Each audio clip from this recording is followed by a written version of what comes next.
Friends, welcome to my channel. This is my first video on this channel and we will study class 10th all subjects plus if possible then class 9 class 8 all subjects. So today without wasting any time we will start from chapter 1 of class 10th history, the rise of nationalism in Europe.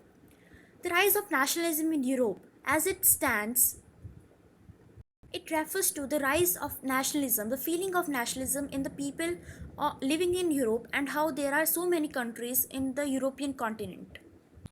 On the very first page of chapter, you can see a painting painted by Frederick Sorio, who was a French artist. In 1848, he printed a series of four prints which visualizes his dream of a world made up of democratic and social republics. In this print, he actually made four prints, but here only one first print is shown.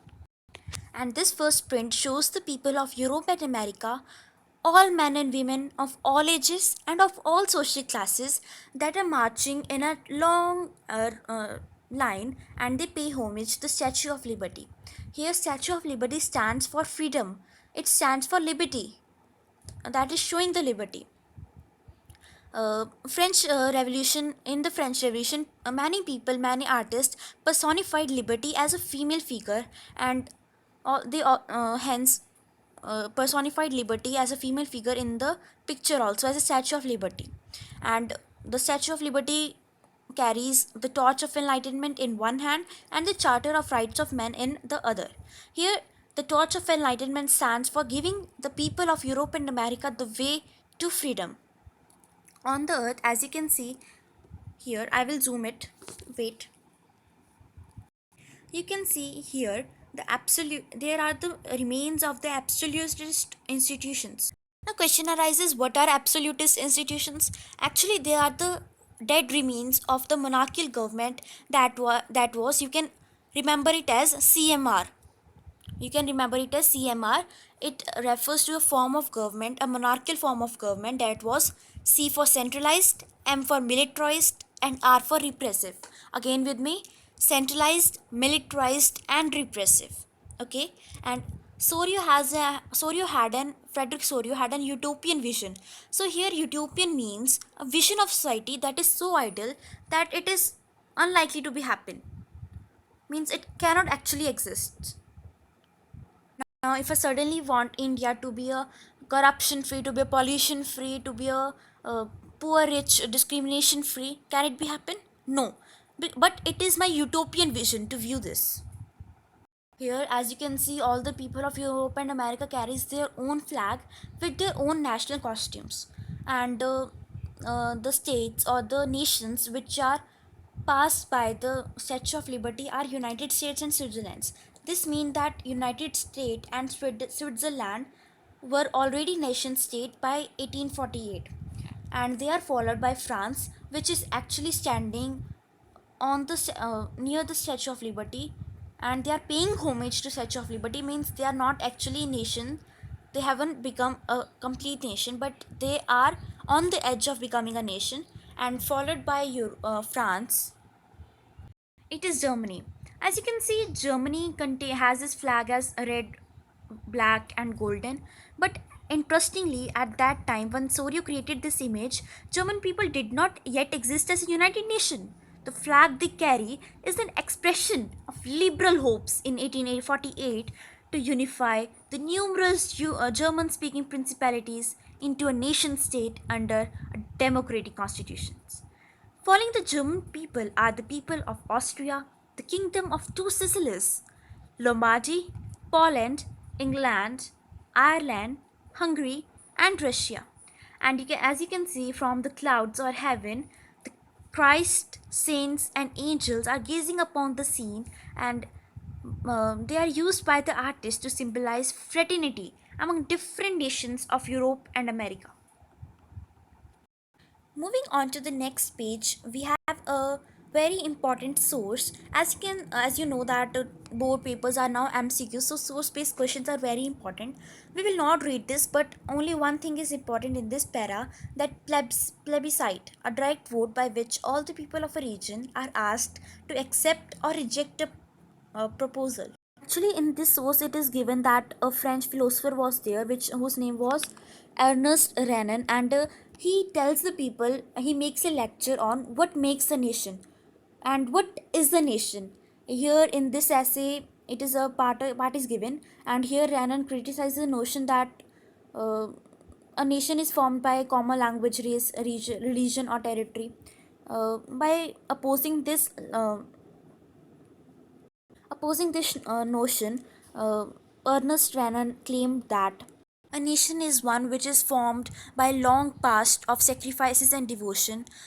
It is made by great men who sacrifice their entire life for to help the nation to become a single nation. According to him, a nation is a large-scale solidarity, and its existence it is a daily plebiscite. Plebiscite means a direct vote by which all the people of a region are asked to accept or reject a proposal. Here it is. He wants to give a European vision of a constitutional society, a constitutional form of government. Okay, moving on to the next page, it is given a French Revolution and the idea of nation. And first of all, there was a French Revolution in 1789, which was the basis of the rise of nationalism in Europe. France, as you remember, that it was a full-fledged territorial state in 1789, and it was ruled by an absolute monarch. The political and constitutional changes that came uh, by the French Revolution led to a transfer of sovereignty from the monarchy to a body of French citizens. Here, French citizens is a um, word for National Assembly or Estates General. From the very beginning, the French Revolution introduced very measures and practices that create a sense of nationalism in the people of French. First of all, many most important thing is here it is given la patrie and la citoyen. As you can see, la patrie. Very best way to remember is that patrie means papa, right? So here it stands for the fatherland, not the motherland. Many people mistake it, and le citoyen means the citizen, and it emphasized the notion of a united community enjoying equal rights under a single constitution. A new French flag, the tricolor, was chosen to replace the formal royal standard, and the Estates General was elected by the body of active citizens and were renamed the National Assembly. Many new hymns were composed, oaths were taken, marches were commemorated, and all was in the nation, in the name of a nation, a single nation, a nation of France. And on the side you can see the two stamps or two uh, cover of a German almanac. The first is the storming of Bastille, and the second is the storming of Kassel. Kassel is in Germany, and it says that the people must seize their own freedom. It is painted by Rabman, Andreas Rabman, in 1798, and he was a member of German Jacobin Club.